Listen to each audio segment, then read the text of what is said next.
Hello friends, આજે આપણે બનાવવાના છે સૂકી ભેળ।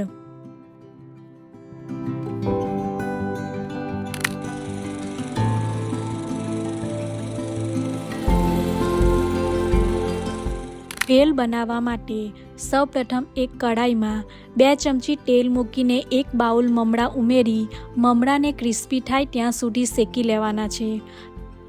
તમે જોઈ શકો છો કે અહીં મેં મમરાને ક્રિસ્પી શેકી લીધા છે। સૂકી ચટણી બનાવવા માટે એક મિક્સર જારમાં 2 ચમચી ડાળિયા, 1 ચમચી સૂકા ધાણા, 2 નંગ લીલા મરચાં, 10 થી 15 પાન ફુદીનાના, કોથમીર, 1 ચમચી આમચૂર પાવડર, અડધી ચમચી સંચર પાવડર, સ્વાદ મુજબ મીઠું ઉમેરીને બધી જ વસ્તુને બરાબર ક્રશ કરી લેવાની છે। તમે જોઈ શકો છો કે મેં અહીં બધી જ વસ્તુને બરાબર ક્રશ કરી લીધી છે।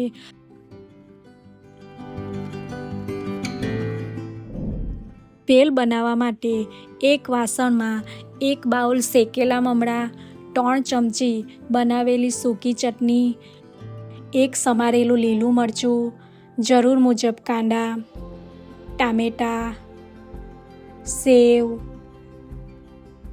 તળેલી ચણાની દાળ,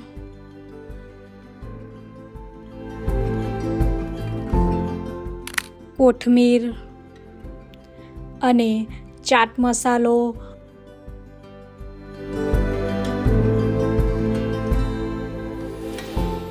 ઉપરથી લીંબુનો રસ ઉમેરીને બધું જ બરાબર મિક્સ કરી લેવાનું છે।